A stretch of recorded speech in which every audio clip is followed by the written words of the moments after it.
Good morning, students. Chapter 3 Fundamentals of Computers. First topic Computer Organization. மூன்றாவது பாடம் Fundamentals of Computer. கணிப்பொறியின் அடிப்படை விஷயங்களை பற்றி படிக்க போகிறோம். First heading Computer Organization. கணிப்பொறியின் அமைப்பு அதை பற்றி படிக்க போகிறோம். பார்க்கலாம். Introduction. Computer organization deals with the hardware components of the computer system. It includes input and output devices, the central processing unit, storage devices, and primary memory. It is concerned with how the various components of computer hardware operate. It also deals with how they are interconnected to implement an architectural specifications. The term computer organization looks similar to the term computer architecture, but computer architecture deals with the engineering considerations involved in designing a computer. On the other hand, computer organization deals with the hardware components that the transparent to the programmer. அதாவது computer organisation அப்படிங்கும்போது என்ன சொல்லலாம், கணிப்பொறியோட அமைப்பு எப்படி அமைந்திருக்கு அப்படின்னு. அதில் ஏற்கனவே ஹார்ட்வேர் திங்ஸ் இருக்குங்கிறத பார்த்துருக்கோம். இன்புட் அவுட்புட் டிவைசஸ், இன்புட்னா உள்ளீடு, அவுட்புட்னா வெளியீடு, அதோட சாதனங்கள், அது மட்டும் இல்லாமல் சென்ட்ரல் ப்ராசஸிங் யூனிட் மைய செயலகம், அதுக்கப்புறம் ஸ்டோரேஜ் டிவைசஸ் சேமிப்பு சாதனங்கள், அண்ட் பிரைமரி மெமரி, அடுத்தது முதன்மை நினைவகம். இதெல்லாம் சேர்ந்தது தான் கணிப்பொறி. இதெல்லாம் எப்படி அமைச்சிருக்காங்க, ஒன்றோட எப்படி ஒன்றோடு ஒன்று இணைந்து செயல்படுகிறது, அனைத்தும் இணைந்து செயல்படுறதுனால தான் ஒரு கம்ப்யூட்டரோட ஃபங்க்ஷனை நம்மளால் பார்க்க முடிகிறது. இந்த பாடத்தில் இதை பற்றி அனைத்து விவரங்களையும் படிக்க போகிறோம். என்னென்ன டேர்ம்ஸ்லாம் இருக்குது, எப்படி இதாகுது அப்படிங்கிற பற்றி படிக்கலாம். First heading basics of microprocessors. The CPU is the major component of a computer which performs all tasks.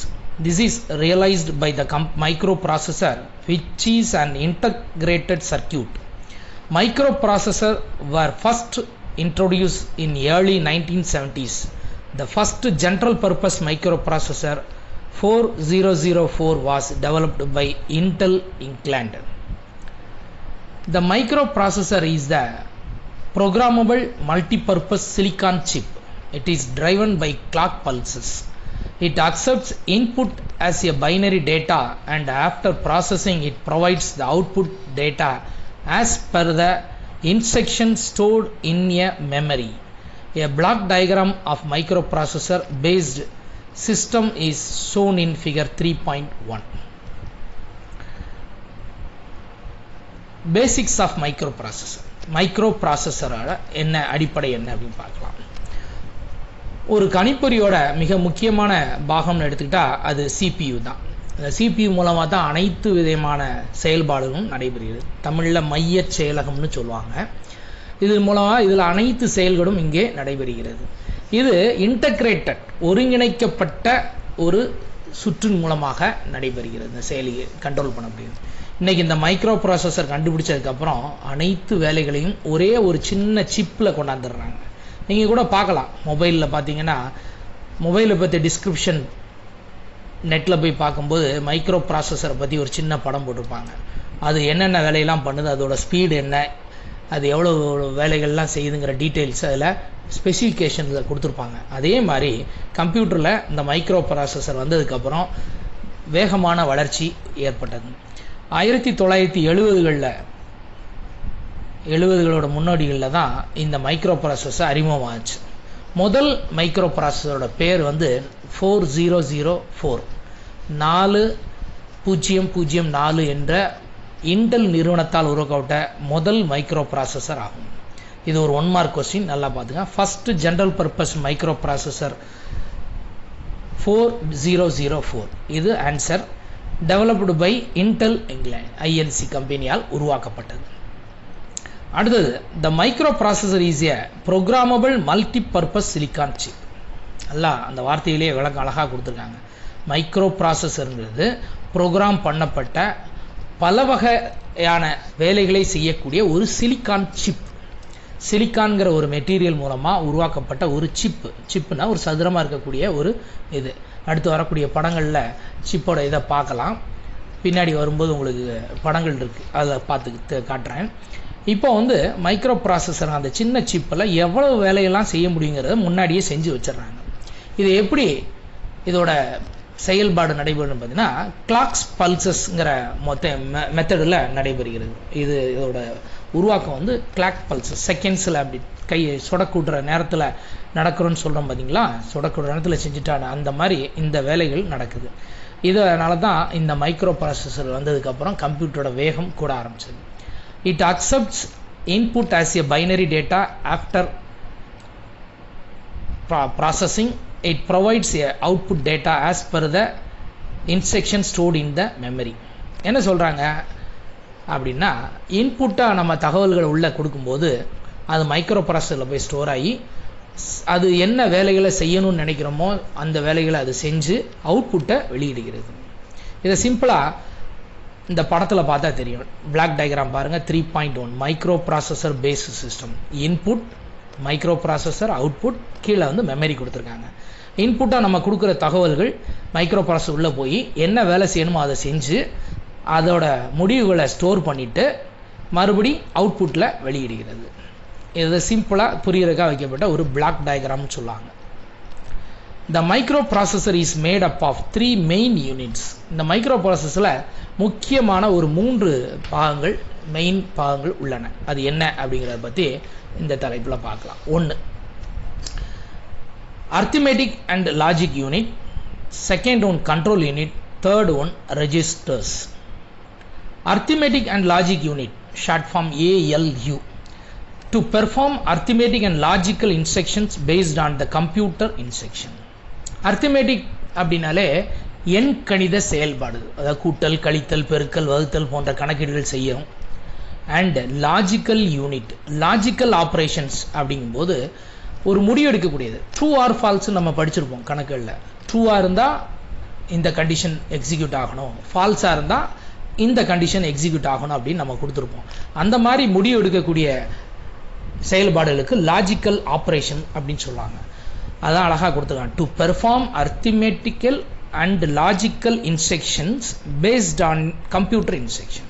கணிப்பொறிக்காக கொடுக்கக்கூடிய தரவுகளை கொண்டு அர்த்திமெட்டிக் செயல்பாடுகளும் லாஜிக்கல் செயல்பாடும் இந்த யூனிட்டில் நடைபெறுகிறது.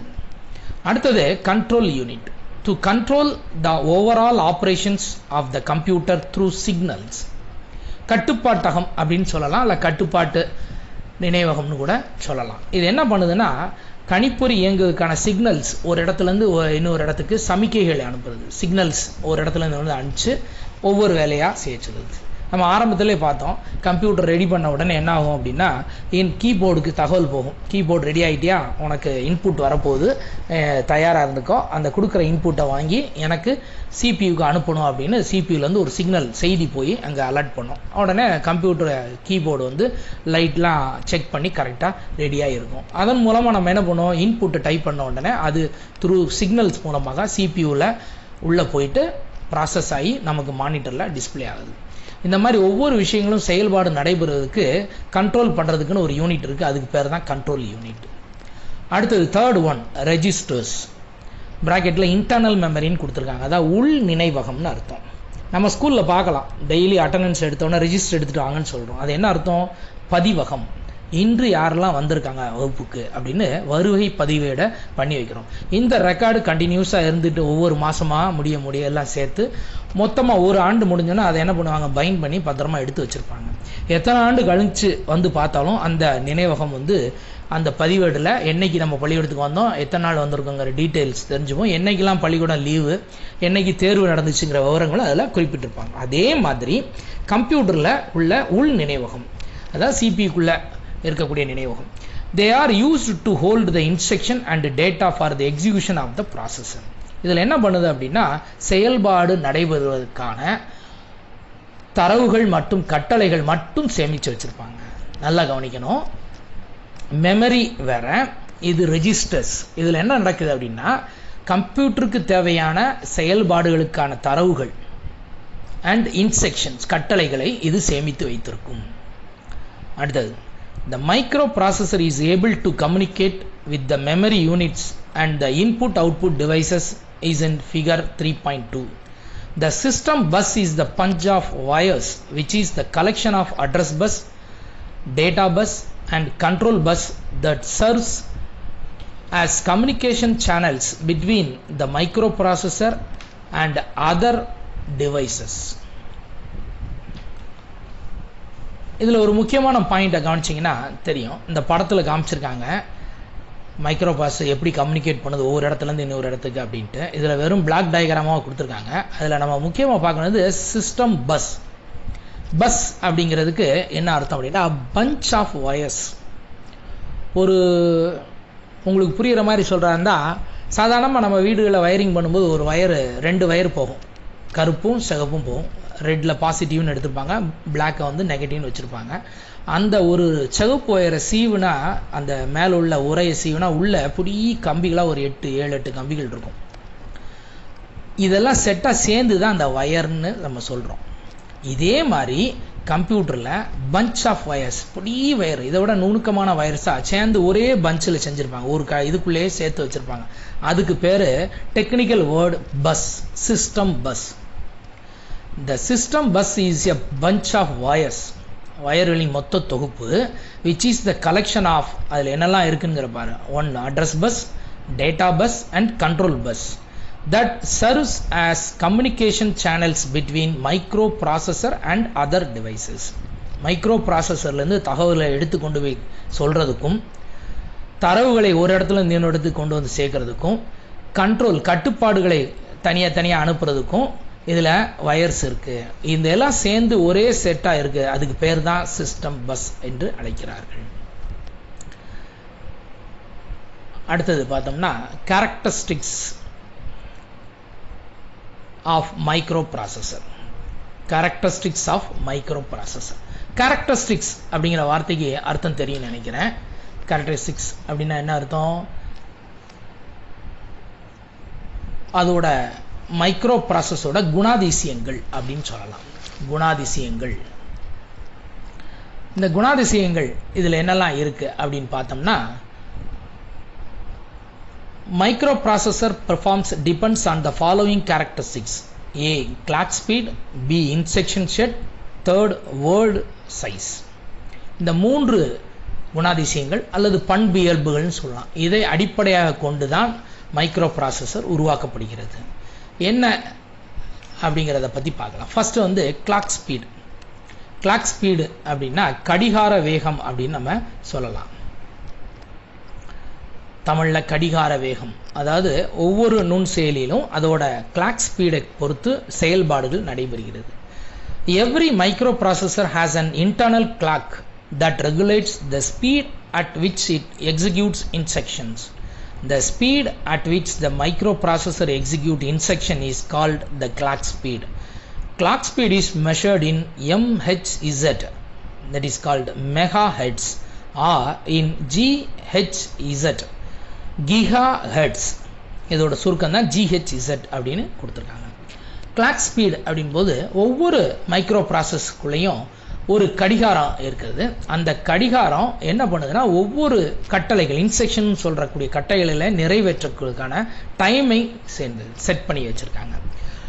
ஒரு டேட்டாவை இங்கேருந்து அங்கே கொண்டு போ அப்படின்னா கடத்துனா மைக்ரோ செகண்ட் வேகத்துக்குள்ள டேட்டா இங்கேருந்து மெமரிக்கு பாஸ் ஆயிரும். அதை தான் என்ன சொல்கிறாங்க, அந்த ஸ்பீடு எவ்வளோ ஸ்பீடில் அது போய் டேட்டா போய் சேருது அதை பொறுத்து தான் கிளாக் ஸ்பீடு கணக்கிடுகிறார்கள். இந்த கிளாக் ஸ்பீடோட ஸ்பீடை மெஷர் பண்ணுறதுக்கான வழிமுறைகள் தான் 2 வச்சுருக்காங்க. ஒன்று மெகா ஹெட்ஸ், இன்னொன்று கிகா ஹெட்ஸ். செகண்ட் இது பார்த்தோம்னா instruction set. A command which is given to a computer to perform an operation on data is called an instruction. Basic set of machine level instructions that our microprocessor is designed to execute is called as an instruction set. This instruction set carries out of following types of operations. One is data transfer, second one arithmetic operations, third one logical operations, fourth one control flow, fifth one input and output. Okay, come to the point. Instruction set அப்படின்னா என்ன சொல்றாங்க? கட்டளை தொகுப்பு அப்படின்னு சொல்லலாம். இன்ஸ்ட்ரக்ஷன்னா கட்டளை, செட்னா மொத்த தொகுப்பு. A command which is given to a computer to perform operation on data is called instruction. கணிப்பொறியில தரவை செயற்படுத்த கொடுக்கும் கட்டளை தொகுப்பு தான் இன்ஸ்ட்ரக்ஷன் என்று அழைக்கப்படுகிறது. Basic set of machine level instructions that the microprocessor is designed to execute is called an instruction set. ஒரு micro processor நுண்செயலியை நிர்வகிக்க வடிவமைக்கப்பட்ட இயந்திர மொழி வழிமுறைகளின் அடிப்படை தொகுதி கட்டளை தொகுதி எனப்படும்.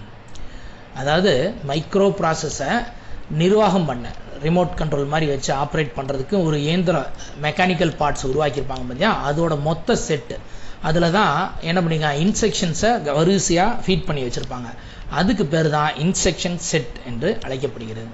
இந்த இன்ஸ்ட்ரக்ஷன் செட்டு எதெல்லாம் வச்சு இது பண்ணியிருக்காங்க அப்படின்னா, this instruction set carries out following types of operation. எந்த இயக்கங்களை கொண்டு இந்த இன்ஸ்ட்ரக்ஷன் செட் வடிவமைக்கப்பட்டுள்ளனா இந்த 5 இன்ஸ்ட்ரக்ஷனை வச்சுருக்காங்க. ஒன்று டேட்டா டிரான்ஸ்ஃபர், தரவுகளை ஒரு இடத்துல இன்னொரு இடத்துக்கு பரிமாற்றம் செய்கிறது.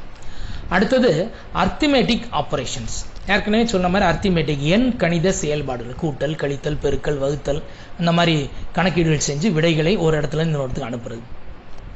அடுத்தது லாஜிக்கல் ஆப்ரேஷன்ஸ், இங்கே கணிப்பொறியில் என்ன சொல்லியிருக்காங்க, தர்க்க செயல்முறைகள்னு சொல்லியிருக்காங்க. நான் ஏற்கனவே சொன்ன மாதிரி முடிவு எடுக்கக்கூடியது, ட்ரூ ஆர் ஃபால்ஸ், அந்த மாதிரி கணக்கீடுகள் செய்வதற்கும் இது பயன்படுகிறது. அடுத்தது கண்ட்ரோல் ஃப்ளோ, கட்டுப்பாடு ஒரு இடத்துல இன்னொரு இடத்துக்கு அனுப்புறது, கண்ட்ரோல் மூலமாக கட்டளையை நிறுத்துறது, அதாவது செயல்பாடுகளை கண்ட்ரோல் பண்ணி கொண்டு வருது. அடுத்தது உள்ளீடு வெளியீடு, இவை அனைத்தை கொண்டு கட்டளை தொகுப்பு செயல்படுத்தப்படுகிறது. அடுத்தது மூன்றாவது word size, a number of bits that can be processed by a processor in a single instruction is called its word size.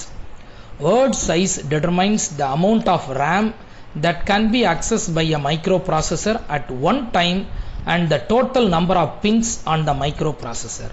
Total number of input and output pins in turn determines the architecture of microprocessor. Word size அப்படிங்கும்போது வேர்டோட அளவு என்ன சொல்கிறாங்க, word அளவு என்பது ஒரு தடவை செயலி செயற்படுத்தக்கூடிய பிட்டுகளின் அளவு. பிட்டுகளின் அளவுங்கும்போது அந்த வேர்டு எழுத்துக்கள் 8, ஏன்னா நம்ம ஏற்கனவே பிட் பைட்டுலாம் பார்த்துருக்கோம், ஞாபகம் இருக்கும். 8 பிட்டு சேர்ந்தால் ஒரு பைட்டு அப்படின்னு அழைச்சிருக்கோம். இதில் எத்தனை பிட்டு அளவை கொண்டு செயல்படுத்துகிறது, அதை தான் வேர்டு அளவு அப்படிங்க, வேர்ட் சைஸுங்காங்க. இதே அளவு தான் எதில் இருக்கும், ரேம்லையும் இருக்கும் அப்படிங்காங்க. ஃபர்ஸ்ட் மெமரி, அதாவது பிரைமரி மெமரின்னு சொல்கிறோம் பார்த்தியா, முதன்மை நினைவு, அதோட சைஸும் இந்த பிட்டு சைஸும் சேமாக இருந்தால் தான் ஒரு இடத்துல இன்னொரு இடத்துக்கு டேட்டா ட்ரான்ஸ்ஃபர் பண்ணுறது எளிதாக இருக்கும். இது அடுத்து வரக்கூடிய ஒரு சின்ன குட்டி படம் ஒன்று வச்சு எக்ஸ்பிளைன் பண்ணியிருக்காங்க, அதில் பார்க்கலாம். Word size determines the amount of RAM that can be access by the microprocessor at time and the total number of pins on the microprocessor. The number of input and output pins in turn determines the architecture of microprocessor. அந்த input output pins கொண்டு தான் மொத்த உள்ளீடு மற்றும் வெளியீடுகள் ஊசிகளின் எண்ணிக்கையை வைத்து செயல்பாடு மைக்ரோ ப்ராசஸரின் கட்டமைப்பு தீர்மானிக்கப்படுகிறது. Next, data communication between CPU and memory. CPU மைய செயலகத்திற்கும் மெமரி யூனிட் நினைவகங்கள் இடையே தரவுகள் எவ்வாறு பரிமாறப்படுகின்றன என்பதை பற்றி இந்த சாப்டரில் இந்த ஹெட்டிங்கில் கொடுத்துருக்காங்க, பார்க்கலாம். The central processing unit has a memory data register and a memory address register. The memory data register keeps the data which is transferred between the memory and CPU. Central processing unitல 2 register பதிவகங்களை கொண்டுள்ளது. ஒன்று memory data register, data தரவுகளை நினைவில் கொள்ளக்கூடிய ஒரு பதிவகமும், அடுத்து அந்த பதிவகங்களை டேட்டாவை நினைவில் வைக்கக்கூடிய முகவரி பதிவகங்கள், மெமரி அட்ரஸ் ரெஜிஸ்டர்ஸ்.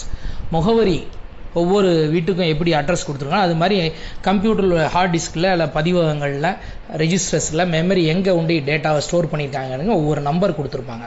அதுக்கு தான் மெமரி அட்ரஸ் ரெஜிஸ்டர் அப்படின்னு சொல்கிறது. இந்த ரெண்டும் சிபியூக்குள்ள சேர்ந்தே இருக்கிறது.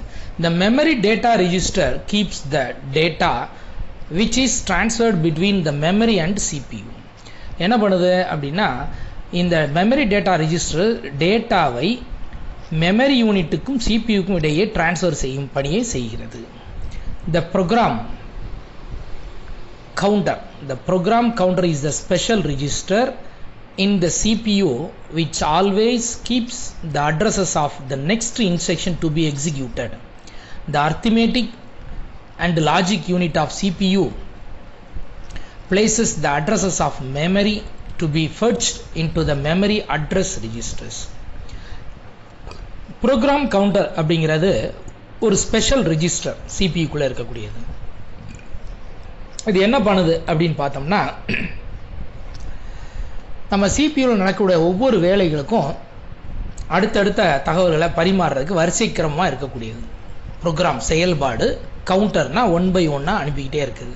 ஒவ்வொரு செயல்பாடு முடிய அடுத்த செயல்பாடுக்கான கட்டளையை அனுப்பி கொண்டே இருக்கக்கூடிய ஒரு ஸ்பெஷல் ரெஜிஸ்டர் வந்து சிபியூக்குள்ளே இருக்குது. இது என்ன பண்ணுது அப்படின்னா அட்ரஸ் தரவுகளை கம்ப்யூட்டரில் மெமரி யூனிட்டுக்கும் ட்ரான்ஸ்ஃபர் பண்ணுறதுக்கான வேலைகளை செய்யும்போது கட்டளை 1 by 1 அனுப்பிச்சிக்கிட்டே இருக்கும். இதை என்ன பேரில் வச்சுருக்காங்கன்னா ப்ரோக்ராம் கவுண்டருங்கிற பேரில் ஒரு ஸ்பெஷல் ரெஜிஸ்டர் தயார் பண்ணி வச்சுருக்காங்க. Arithmetic and logic unit of CPU places the addresses of memory to be fetched into the memory address register. இந்த இடத்துல fetchedனு ஒரு வார்த்தையை கவனிக்கணும். fetchedங்கிற வார்த்தைக்கு அர்த்தம் என்னன்னா எடுத்து செல்லுதல் அப்படின்னு ஒரு அர்த்தம் நல்லா பார்க்கணும். இது இங்கிலீஷ் டெக்னிக்கல் வேர்ட்ஸாக கொடுத்துருக்காங்க. fetched அப்படின்னா எடுத்து செல்லுதல். அர்த்திமேட்டிக் அண்ட் லாஜிக் யூனிட் சிபியூவில் இருக்கக்கூடிய ஏஎல்இ யூனிட்லேருந்து தரவுகள் எங்கே கொண்டு போகுது மெமரிக்கு கொண்டு போகும்போது அந்த மெமரி அட்ரஸுக்கு எடுத்து செல்லும் பணியை என்ன பண்ணுது மெமரி அட்ரஸ் ரிஜிஸ்டர் செய்கிறது. A bus is a collection of wires used for communication between the internal components of a computer. The address bus is used to point the memory location.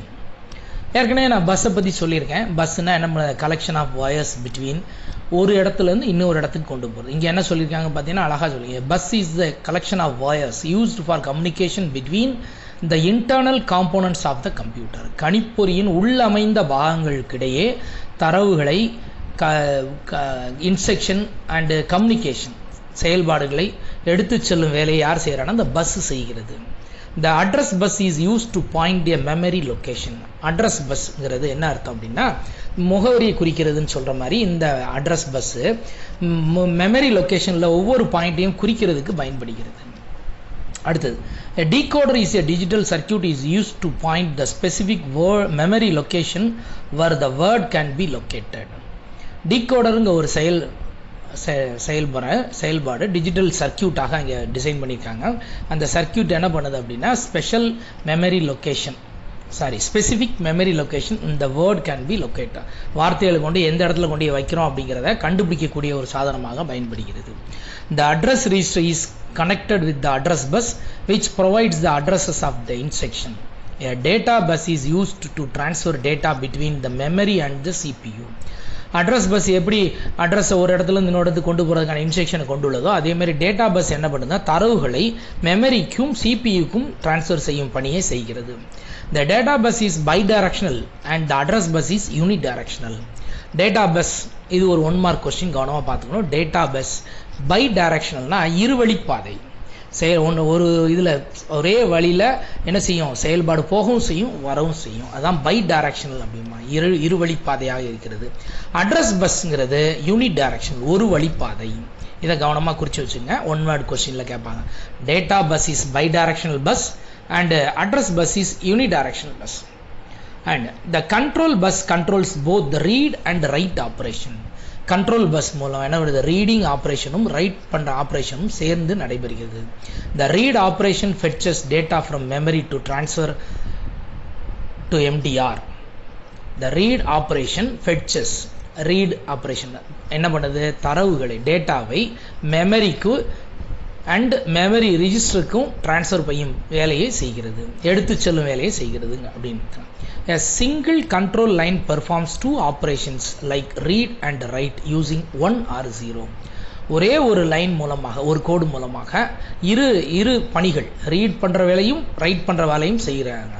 இதுக்கு என்ன மாதிரி சிக்னல் போகுதுன்னா 1ன்னு போச்சுன்னா ரீடுன்னு அர்த்தம், 0ன்னு போச்சுன்னா right பண்ணுன்னு அர்த்தம். அந்த மாதிரி அது கணிப்பொறி உணர்ந்து செயல்பாடு நடைபெறுகிறது.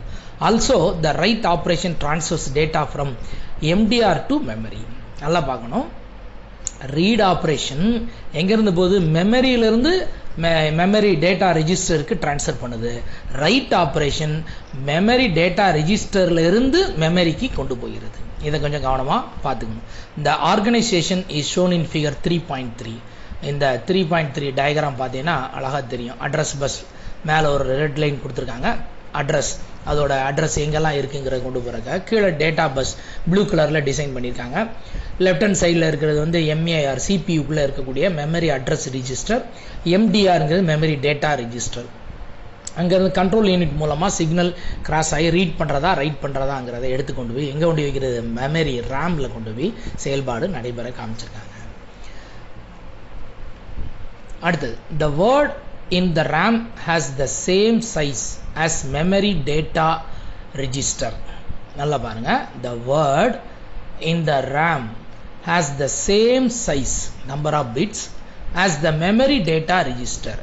If the processor is an 8-bit processor like Intel 8085,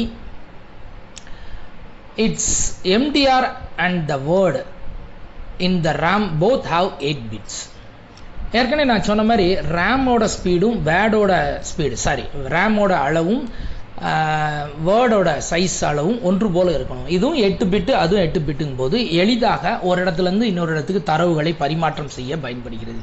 அந்த வகையில் 8 பிட் ப்ராசஸரோட என்ன பேர் வச்சுருக்காங்க, இன்டெல் 8085 அப்படிங்கிற ப்ராசஸர் பயன்படுத்தியிருக்காங்க. இதில் மெமரி டேட்டா ரிஜிஸ்டர் இருந்து வேர்டோட சைஸும் ரேமோட சைஸும் 8 பிட் அளவாக இருக்கும் அப்படிங்கிறது தான் இதில் குறிச்சிருக்காங்க. If the size of MDR is 8 bits which can be connected with a word in the memory which is also 8 bit size. The data bus has 8 parallel wires to transfer data either from MDR to word or word to MDR based on the control read or write operation. This control line is labeled as read write, which becomes 1 means read operation and 0 means write operation. Figure 3.4 shows the content of MDR and word before the read operation. Also figure 3.5 shows the content of MDR and the word after the read operations. என்ன சொல்ல வராங்க, size of the MDR 8 bits which can be connected with the word in the memory which is also 8 bit size. Memory data ரெஜிஸ்டரோடும் ரேமோட இதுலேயும் வேர்டோட சைஸும் என்ன பண்ணியிருக்காங்க, 8 பிட்ஸாக இருந்துச்சுன்னா டேட்டா ஒரு இடத்துல இன்னொரு இடத்துக்கு எளிதாக ட்ரான்ஸ்ஃபர் பண்ண முடியும். இந்த data bus 8 parallel wires to transfer data either from MDR to word or word to MDR based on the control. இந்த 8 பிட் parallel wires இந்த பக்கமும் 8 பிட் வயர் இருக்கும், அந்த பக்கம் 8 பிட் வயர் இருக்கும். இது என்ன பண்ணுதுன்னா எம்டிஆர் மெமரி டேட்டா ரெஜிஸ்டர்லேருந்து வேர்டுக்கு தகவலை பரிமாறுவதற்கும் அதே மாதிரி வேர்டுலேருந்து எம்டிஆருக்கு மெமரி டேட்டா ரெஜிஸ்டருக்கு தகவலை பரிமாறுறதுக்கும் இந்த 8 பிட் வயர்ஸ் மூலமாக பரிமாற்றம் நடைபெறுகிறது. This control line is labeled as RW, R bar W. அந்த லைனை எப்படி குறிச்சிருப்பாங்க, R அல்லது read or write operation கொடுத்துருப்பாங்க. இது மூலமாக என்ன நடக்குன்னா ரீட் ஆப்ரேஷன் 1ன்னு கணக்கில் எடுத்தால் ரீடிங் ஆப்ரேஷன் நடைபெறுகிறது என்ற அர்த்தம். 0 என்று குறிப்பிட வந்தால் ரைட் ஆப்ரேஷன் இருக்கும். அது என்ன 1 ரீடு 0ன்னு சொல்கிறோம், ரீடுங்கிறீங்க ரைட்டுங்கிறீங்க, அப்படியே கன்ஃபியூஷனாக இருக்குது. அப்படிங்கும்போது கொஞ்சம் கவனமாக பார்த்தீங்கன்னா புரியும். 2வது யூனிட்டில் நம்ம பைனரி நம்பர் படித்தோம். 1 0 அப்படின்ற 2 நம்பரை கொண்டு தான் செயல்பாடு நடைபெறுகிறது. அந்த அர்த்தத்தில் இங்கே 1 மென்ஷன் பண்ணால் சிக்னல் கிராஸ் ஆச்சு அப்படின்னா ரீடிங் ஆப்ரேஷன் நடைபெறும் என்பது மைக்ரோ ப்ராசஸருக்கு தெரியும். 0 அப்படிங்கிற ஸ்டேட்டில் இருந்துச்சுன்னா, கண்டிஷனில் இருந்துச்சுன்னா ரைட் ஆப்ரேஷன் நடைபெறுது என்று அர்த்தமாக கொள்ளப்படுகிறது. நீங்கள் கூட வீட்டில் சுவிட்சஸில் பார்த்துருக்கலாம். சுவிட்சில் ஆஃப் கண்டிஷன் இருந்துச்சுன்னா மேலே 0 போட்டிருப்பாங்க. ஆன் கண்டிஷன் ஆன் பண்ண சுவிட்சை ஆன் பண்ணோன்னே கீழே மேலே ஆன் ஆகும். அதில் 1ன்னு போட்டிருப்பாங்க. என்ன அர்த்தம், 1ன்னு சிக்னல் பாஸ் ஆகி லைட் எரியும். 0 மோடுக்கு சுவிட்சை மேலே அமுக்கி விட்டோம்னா 0 மோடாகி சுவிட்ச் கண்ட்ரோல் கட் ஆகி கரண்ட்டு கட் ஆகி லைட் ஆஃப் ஆயிரும். அதே அர்த்தத்தில் இங்கே 1ங்கிறது ரீடிங் ஆப்ரேஷன்கிற எடுத்துக்கொள்கிறது, 0 என்றால் ரைட் ஆப்ரேஷனை எடுத்துக்கொள்கிறது. இதை பற்றி 2 டயக்ராம் கொடுத்துருக்காங்க. Diagram 3.4 and 3.5. 3.4ல என்ன கொடுத்துருக்காங்க, மெமரி வேர்டுலேருந்து மெமரி டேட்டா ரெஜிஸ்டருக்கு தரவு எப்படி ரீட் ஆகுது அப்படிங்கிற கொடுத்துருக்காங்க. இந்த டயக்ராம் பார்த்தீங்கன்னா அழகாக புரியும். ரைட் ஓரத்தில் இருக்கக்கூடிய 0ங்கிற வேர்டு எம்டிஆரில் இருக்க ரைட் ஓரத்துக்கும், அதுக்கு அடுத்தது நெக்ஸ்ட்டு 2வது பிட்டு, 3வது பிட்டு, 4வது பிட்டு, 5வது, 6வது, 7வது, 8வது பிட்டாக கணக்கில் கொள்ளப்பட்டுள்ளது. இதே இது ரீட் பண்ணுறதுக்கு முன்னாடி இந்த கண்டிஷன் இருக்கும். ரீட் பண்ணதுக்கப்புறம் ரைட் பண்ணும்போது, அதாவது ரீட் பண்ணதுக்கப்புறம்னா ரைட்டிங் ஆப்ரேஷன் பண்ணோன்னே எப்படி இருக்குங்கிற பாரு. இங்கே உள்ள தரவு இங்கே ரைட் மோஸ்ட் பிட்டில் 0 இருக்குது, எம்டிஆரில் இருக்க ரைட் மோஸ்ட் பிட்டில் 0 ஆகும், அடுத்த நம்பர் 1 ஆகும், அடுத்து 0 ஆகும், அடுத்து 1 ஆகும், அடுத்து 0, அடுத்து 0, அடுத்து 1, கடைசி 8வது பிட்டு 1ஆக போய் ஸ்டோர் ஆகிறது அப்படிங்கிறது. இதுதான் ரீட் ரைட் ஆப்ரேஷன் அப்படிங்கிற மெத்தடில் செயல்பாடு நடைபெறுகிறது. இது அழகாக மென்ஷன் பண்ணுறது திரும்பவும் சொல்கிறாங்க. த read operation transfers the data from word to memory data register. The write operation transfers the data from memory data register to word. இந்த ரெண்டையும் கன்ஃபியூஸ் இல்லாமல் நல்லா குறித்து வச்சுங்க. இது ஒரு 2 மார்க் கொஸ்டின் அல்ல 3 மார்க்கில் கேட்கலாம். ரீட் ஆப்ரேஷன், ரீட் பண்ணக்கூடிய ஆப்ரேஷன்னா என்ன நடக்குது, மெமரி டேட்டா வந்து வேர்டுலேருந்து மெமரி டேட்டா ரெஜிஸ்டருக்கு ட்ரான்ஸ்ஃபர் ஆகுது. இதுக்கு பதிலாக நீங்கள் என்ன பண்ணலாம், இந்த படத்தை பார்த்தீங்கன்னா புரிஞ்சுக்கணும். இதுதான் ரீட் ஆப்ரேஷன். வேர்டில் மெமரி வேர்டில் டேட்டா இருக்குது, இங்கே இருந்து எம்டிஆருக்கு போகிறது ரீட் ஆப்ரேஷன். ரைட் ஆப்ரேஷன்ங்கிறது the write operation transfer the data bits from memory data register to word. Memory data ரெஜிஸ்டர்லேருந்து மறுபடி வேர்டுக்கு வரக்கூடியது பேர் வந்து அடுத்த கிளாக் வைஸ் ஆன்டி கிளாக் வைஸ்ன்னு சொல்லுவாங்களா, அந்த மாதிரி முன்பகுதியில் அனுப்பிச்சிருந்தா ரீட் ஆப்ரேஷன், திரும்ப அதை எடுத்தால் ரைட் ஆப்ரேஷனாக குறிக்கப்படுகிறது. இதான் கொஞ்சம் முக்கியமான 2 மார்க் கொஸ்டின். கவனமாக படிச்சுங்க, குழப்பம் இல்லாமல் உங்களுக்கு எளிதாக புரிய வரும். Next topic is types of microprocessor. இது ஒரு முக்கியமான பாடம், கவனிச்சுங்க பகுதி. Microprocessor can be classified based on the following criteria: the width of data that can be processed, next the instruction set. என்ன சொல்றாங்க, மைக்ரோ ப்ராசஸரை எப்படி தரம் பிரித்திருக்காங்க, வகைப்படுத்தி உள்ளார்கள் அப்படின்னா 2 வகையான பண்புகளை கொண்டு. ஒன்று width of the data that can be processed, எந்த அளவு டேட்டாவை ப்ராசஸ் செய்யும். அடுத்து அதோட இன்ஸ்ட்ரக்ஷன்ஸ், எத்தனை இன்ஸ்ட்ரக்ஷன் செட்டை கொண்டு செயல்படுகிறது என்பதை கொண்டு மைக்ரோ ப்ராசஸரை வகைப்படுத்தி உள்ளார்கள். ஒன்று classification of microprocessor based on the data width. Depending on the data width, microprocessor can process instructions. The microprocessor can be classified follows: 8-bit microprocessor, 16-bit microprocessor, 32-bit microprocessor, 64-bit microprocessor. என்ன சொல்றாங்க, classification of micro based on the data width, தரவின் அகலத்தை கொண்டு micro processor என்ன பண்ணியிருக்காங்க, வகைப்படுத்தி உள்ளார்கள். அந்த வகையில் பார்த்தீங்கன்னா தரவின் அகலத்தை பொறுத்து 8 பிட் நம்ம ஏற்கனவே படிச்சிருக்கோம்.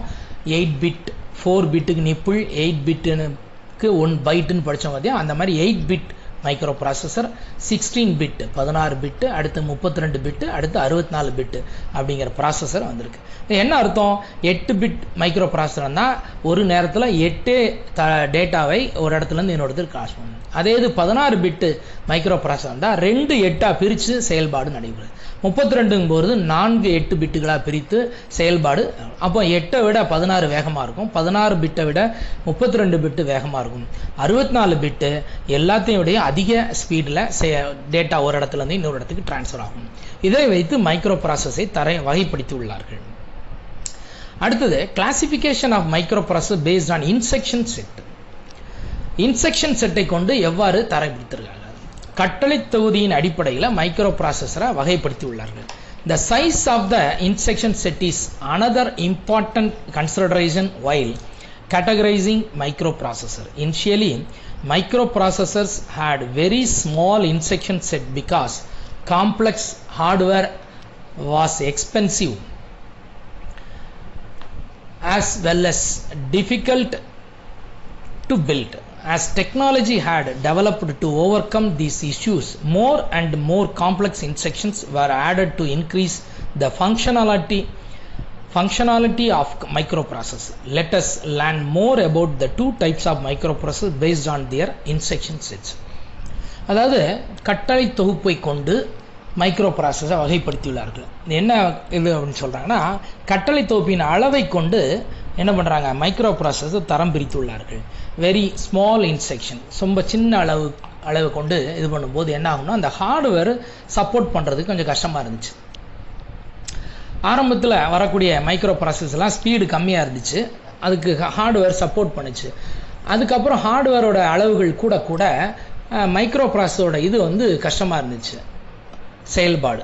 அப்போ என்ன ஆகுது, காலப்போக்கில் அதோட புதிய புதிய கண்டுபிடிப்புகள் மூலமாக இந்த சிக்கல் எல்லாம் சமாளித்து இன்ஸ்ட்ரக்ஷன் அதிகமாக கொண்டு வந்து ப்ராசஸரோட ஸ்பீடை இன்க்ரீஸ் பண்ணி ஹார்ட்வேரோட ஸ்பீடுக்கு தகுந்த மாதிரி மைக்ரோ ப்ராசஸர் செட் ஆகி இன்றைக்கி மைக்ரோ ப்ராசஸர் மிக வேகமாக செயல்படக்கூடிய அளவில் வந்திருக்கு. அந்த அடிப்படையில் மைக்ரோ ப்ராசஸரை கீழ்வேண்டவாறு வகைப்படுத்தியுள்ளார்கள். 1. RISC, reduced instruction set computers. அதாவது ரெடியூஸ்டுனா குறைக்கப்பட்ட கட்டளை தொகுதி கணினிகள் அப்படின்னு சொல்லலாம். RISC stands for Reduced Instruction Set Computers. They have a small set of highly optimized instructions. Complex instructions are also implemented using simple instructions, thus reducing the size of instruction set. RISC என்பது என்னதுன்னா, reduce instruction செட்டோட சுருக்கம். இது மிக சிறிய கட்டளை வழிமுறைகளை கொண்டுள்ளது. அதே நேரத்தில் சிக்கலான வழிமுறைகளை எளிமையான முறையில் செயல்படுத்த இந்த கணிப்பொறி கட்டளை தொகுதி அளவு குறைக்கப்பட்டுள்ளது. RISCக்கு எக்ஸாம்பிள்ஸ் பார்க்கலாம். Examples of RISC processor are Pentium 4, Intel P6, AMD K6 and AMD K7. இதெல்லாம் அதோட எடுத்துக்காட்டாங்க. அடுத்து complex instruction set of computers. CISC stands for Complex Instruction Set Computers. They support hundreds of instructions. Computers supporting CISC can accomplish a wide variety of tasks, making them ideal for personal computers. So குறைக்கப்பட்ட அளவில் ஒரு குறிப்பிட்ட அளவு தான் கணிப்பொறி செயல்பாடு இருந்துச்சு. அதுக்கப்புறம் என்ன பண்ணாங்க, சிக்கலான கட்டளைகள் இருந்தாலும் அதையும் தீர்வு காண்றதுக்காக உருவாக்கப்பட்ட கம்ப்யூட்டர் தான் CISC கம்ப்யூட்டர்ஸ் அப்படின்னா, காம்ப்ளெக்ஸ் இன்ஸ்ட்ரக்ஷன் செட் கம்ப்யூட்டர்ஸ். இது என்ன பண்ணுதுன்னா, நூற்றுக்கணக்கான கட்டளைகளை ஒரே நேரத்தில் செயல்படுத்துறதுக்கு பயன்படுத்தப்படுகிறது. இதனால் என்ன ஆகுது, கணிப்பொறியுடைய வேலை நிறைவேறோடு கணிப்பொறியை வேகமாக செயல்படவும் வைக்கிறது. அது மாதிரி பர்சனல் கம்ப்யூட்டர்ஸ்க்கு இது ரொம்ப சூட்டபிளாக இருந்துச்சு. Examples of CISC processor are Intel 386 and Intel 486, Pentium 2 and Pentium 3 அண்ட் Motorola 68000 ப்ராசஸர். இது எல்லாமே அந்த ப்ராசஸரோட பெயர்கள். Intel 386 ஒரு ப்ராசஸர், Intel 486 ஒரு மைக்ரோ ப்ராசஸர், அப்புறம் பென்டியம்ங்கிற ப்ராசஸர் வந்துச்சு, பென்டியமில் 2 வந்துச்சு, அண்ட் Pentium 3 ப்ராசஸர், அதுக்கப்புறம் மோட்டோரோலோ 68000 மாடலில் ஒரு ப்ராசஸர். இது எல்லாமே ஹை ஸ்பீடு 100க்கான கட்டளைகள், நூற்றுக்கணக்கான கட்டளைகளை ஆதரிக்கக்கூடிய சப்போர்ட்டில் வரக்கூடிய ஒரு விஷயமாக இருந்தது. சரி, அடுத்த டாபிக் வந்து மெமரி டிவைசஸ். இது நெக்ஸ்ட் கிளாஸில் பார்க்கலாம். தேங்க்யூ ஃபார் வாட்சிங்.